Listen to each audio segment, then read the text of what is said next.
And specially ಈಗಿನ scene ಏನು ನಡೀತಾ ಇದೆಯಲ್ಲ ಅದು ತುಂಬ ಇಂಟೆನ್ಸ್ ಆಗಿ ಎಮೋಷ್ನಲಿ ನಿಮ್ಮನ್ನು ತೊಗೊಂಡು ಹೋಗ್ತಾ ಇದೆ ಅಂತ ಅನ್ಸುತ್ತೆ. ಎಷ್ಟು ದಿನ ಸ್ವಲ್ಪ ತರಲೆ ತಮಾಷೆಗಳಿದ್ವು, ಒಂದಷ್ಟು ವಾದಗಳು ನಡೀತಾ ಇದ್ವು, ಅದ್ರ ಜೊತೆಗೆ ಅಲ್ಲೇ ಸಾಲ್ವ್ ಆಗೋಗ್ತಾ ಇತ್ತು. ಆದರೆ ಈಗಿದೆಯಲ್ಲ, this is next milestone ಅಂತ ಅನ್ಸುತ್ತೆ ಸೀರಿಯಲಿಗೆ. ಸೊ ಕರ್ಣನ್ ಕೈಯಲ್ಲಿ ಕಣ್ಣೀರು ಹಾಕ್ಸಿದ್ರು ಈಗಿನ ಸನ್ನಿವೇಶ. How was it? ಇಮೋಷನಲಿ ತುಂಬಾ ಲೈಕ್ ಆಸ್ ಅ ಕ್ಯಾರೆಕ್ಟರ್ ಅದನ್ನ ನಾವು ತಗೊಂಡಾಗ ಮೈಂಡ್ಗೆ opening character when we saw the first promo, ನಿಮ್ಮ ಸೀರಿಯಲ್ನ ಫಸ್ಟ್ ಪ್ರೋಮೋ ನೋಡಿದಾಗಲೇ ಅನಿಸಿದ್ದು ಹಿಂಗಿದ್ದು ಒಂದು ಹುಡುಗ ಎಲ್ಲರ ಲೈಫಲ್ಲೂ ಇರಬೇಕು ಅಂತ ಭಾಳ ಜನ ಹೇಳಿದ್ರು.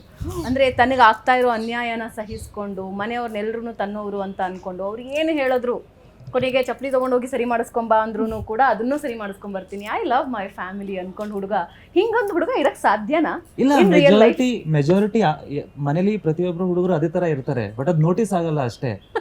ಓಕೆ, ಅಂದ್ರೆ ಅದನ್ನ ತೋರಿಸ್ಕೊಳಲ್ಲ, ಅಥವಾ ಅದು ಒಂದು ವರ್ಕ್ ಅಂತ ಪ್ರೆಸೆಂಟ್ ಮಾಡದಿರೋದಕ್ಕೆ ಅದು ನೋಟಿಸ್ ಆಗಲ್ಲ. ಬಟ್ ಸುಮಾರು ಜನ ಅದೇ ತರ ಇರ್ತಾರೆ. ಈಗ ತರಕಾರಿ ತಗೋಬರೋಕು ಅವರೇ, ಯಾರ ಸಂಬಂಧಿಕರು ಬಂದ್ರೆ ಅವ್ರನ್ನ ಬಸ್ ಸ್ಟ್ಯಾಂಡ್ ಕರ್ಕೊಬರೋರು ಅವರೇ, ಪ್ರತಿಯೊಂದು ಆತರ ಮಾಡ್ತಾನೆ ಇರ್ತಾರೆ. ಅಂಡ್ ಹುಡುಗರು ಒಂದು ಏಜ್ ತನಕ ಅವ್ರ ಇಮೋಷನ್ಸ್ ನ ಹೊರಗಡೆನೆ ಯಾರಿಗೂ ತೋರಿಸ್ಕೊಂಡಿರಲ್ಲ.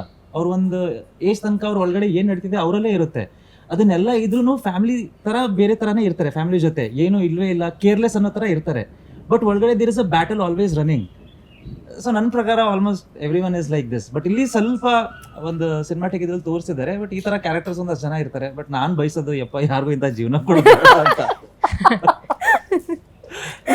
ಡಿಫಿಕಲ್ಟ್. ಯಾ, ಅಂದ್ರೆ ತಡ್ಕೊಳ್ಳೋದಕ್ಕೆ ಒಂದು ಲಿಮಿಟ್ ಅಂತ ಇರುತ್ತಲ್ವಾ, ಆ ಲಿಮಿಟ್ ದಾಟಿದನ್ ಕಣ್ಣ. ಟೂ ಮಚ್ ಡ್ರಾಮಾ ಹೆಸರಿಗೆ ತಕ್ಕ ಹಾಗೆ ಅಂತ. ಎಸ್, ಅಕ್ಕ ತಂಗಿರು ಒಬ್ರಿಗೊಬ್ರು ಒಳ್ಳೇದು ಬಯಸುವಂತ ಅಕ್ಕ ತಂಗಿರು. ಬಟ್ ಇನ್ ದಿಸ್ ಸಿಚುವೇಶನ್ ಇವಾಗ ತಗೊಂಡ್ ಬಂದಿರೋದು, ನಿಮಗೆ ಯಾವ್ದಾದ್ರು ಬೆಸ್ಟ್ ಮೆಸೇಜ್ ಬಂದಿದ್ಯಾ? ಹಿಂಗೆ ಯಾಕೆ ಹಿಂಗ್ ಮಾಡ್ತಿದ್ದೀರಾ, ನಿಧಿಗೆ ಯಾಕೆ ಹಿಂಗ್ ಮಾಡ್ತಿದ್ದೀರಾ? ದಿನ ಬರ್ತಾನೆ ಇರುತ್ತೆ. ಮುಂಚೆ ಅಂತೂ ಬೈದೆಲ್ಲ ಕಳ್ಸೋರು ನಂಗೆ. ಅಯ್ಯೋ, ನನಗೆ ನನ್ನ ಪರ್ಸನಲ್ ಲೈಫ್ಗೆ ಅದನ್ನೆಲ್ಲ ಬೈದೆಲ್ಲ ಹಾಕೋರು. ಸೊ ಅದನ್ನ ನಾನು ವಾಯ್ಸ್ ಔಟ್ ಮಾಡಿದೆ. ಬಟ್ ಇತ್ತೀಚೆಗೆ ಬರ್ತಾರೋ ಮೆಸೇಜಸ್ ಹೆಂಗಿದೆ ಅಂದರೆ, ಇಟ್ ಇಸ್ ವೆರಿ ಪಾಸಿಟಿವ್. ಅಂದರೆ ನಿಮ್ಗಳ ಪರ್ಫಾರ್ಮೆನ್ಸು, ನಿಮ್ಮ 3 ಜನದ ಕತೆ, ಆ ಒಂದು ಟ್ವಿಸ್ಟು, ನೀವುಗಳು ಅದಕ್ಕೆ ಜಸ್ಟಿಸ್ ಕೊಡ್ತಿರೋದು, ಅದೆಲ್ಲ ನೋಡಿದಾಗ ಒಂಥರ ಮೋಟಿವೇಶನ್ ಸಿಗುತ್ತೆ. ಇನ್ನೊಂದು ಚೂರು ಏನಾದರೂ ನಾವು ನಮ್ಮ ಕಡೆಯಿಂದ ಇನ್ನೊಂದು ಕೊಡ್ಬೋದು ಅಂತ. But yeah, I am getting a lot of love. ಇವಾಗ ಎಲ್ರಿಗೂ ಸಿಗ್ತಾ ಇರುತ್ತೆ ಇವಾಗ. ಅಂದರೆ ಅಷ್ಟು ಜನ ಮುಂದೆ ಬಂದು ಹೇಳ್ತಾ ಇದ್ದಾರೆ, ಇಷ್ಟು ಚೆನ್ನಾಗಿದೆ, ನಾವು ಕನ್ನಡ ಸೀರಿಯಲ್ ಮಿಸ್ ಮಾಡ್ಕೋತಾನೆ ಇಲ್ಲ, 2 ಸತಿ ನೋಡ್ತೀವಿ, ರಿಪೀಟ್ ಎಲ್ಲ ನೋಡ್ತೀವಿ ಅಂತೆಲ್ಲ ಹೇಳ್ತಾ ಇದ್ದಾರೆ. So yeah, there's lot of love. Initial days ಅಲ್ಲಿ ನೀವು ಅದ್ರ ಬಗ್ಗೆ ನಿಮ್ಗೆ ಬೇಜಾರು ಆಗಿತ್ತು? ಇನಿಷಿಯಲ್ ಡೇಸ್ ಅಂದ್ರೆ ನಾನು ಯೂಶಲಿ ಹೆಂಗೆ ಅಂದ್ರೆ, ಪಾತ್ರ ಬಂದೆ, ಆಕ್ಟಿಂಗ್ ಮಾಡಿದೆ, ಮನೆಗೆ ಹೋದೆ, I don't carry it outside. But ಈ ಒಂದು ಪಾತ್ರದ ಬಗ್ಗೆ ಅಷ್ಟೊಂದು ಅಂದರೆ, ಈ ಪಾತ್ರ ನಾನು ಒಪ್ಕೋಬೇಕಾದ್ರೆ ಅದಕ್ಕೊಂದು ಜಸ್ಟಿಫಿಕೇಶನ್ ಕೊಟ್ಟರು ಕತೆ ಮಾಡೋ ಟೀಮ್.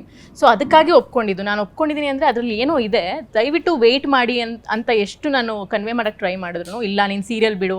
ಅದೇ ತುಂಬ ಪಾಪ ಕನ್ಸರ್ನಿಂದ, ಪ್ರೀತಿಯಿಂದ ಹೇಳ್ತಾರೆ ತುಂಬ ಜನ, ಸೀರಿಯಲ್ ಬಿಡು, ಯಾಕೆ ಒಪ್ಕೊಂಡಿದ್ಯಾ ಅಂತಂತ, ಸೀರಿಯಲ್ ಮಾಡಿ ಯಾಕೆ ಈ ಥರ ಪಾತ್ರ ಒಪ್ಕೊಂಡು. ಅವ್ರಿಗೆ ಹೇಗೆ ಹೇಳ್ತಿದ್ರು ಮುಂಚೆ, ಇವಾಗ ನನ್ಗೆ ಆಗ ಹೇಳಕ್ ಶುರು ಮಾಡಿದ್ದ. ಅದೇ ಅವರಿಬ್ರು ಮದುವೆ ಆಗಾಯ್ತು, ನೀನ್ ಯಾಕೆ ಸೀರಿಯಲ್ ಅಲ್ಲಿ ಇದ್ಯಾ, ಫಸ್ಟ್ ಸೀರಿಯಲ್ ಬಿಡು, ನಿನಗೆ ಬೇರೆ ಸೀರಿಯಲ್ ಸಿಗುತ್ತೆ, ನಾವು ಸಿಗೋವಾಗ ಮಾಡ್ತೀವಿ ಅಂತ. ನಂದು ಅಯ್ಯೋ, ಯಾರು ಬೇರೆ ಕಾರಣ ಸಿಗ್ತಾರೆ, ಪ್ರೀತಿಯಿಂದ ಪಾಪ ಹೇಳ್ತಾರಷ್ಟೇ. ಅಂದ್ರೆ ಅದು ನಮಗ್ ತುಂಬಾ ಪ್ರೆಷರ್ ಆಗುತ್ತೆ.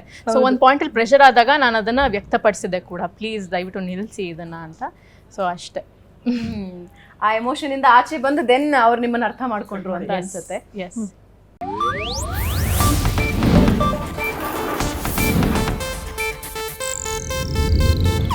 ಇದು ಏಷ್ಯಾನೆಟ್ ನ್ಯೂಸ್ ನೆಟ್ವರ್ಕ್ ಪ್ರಸ್ತುತಿ.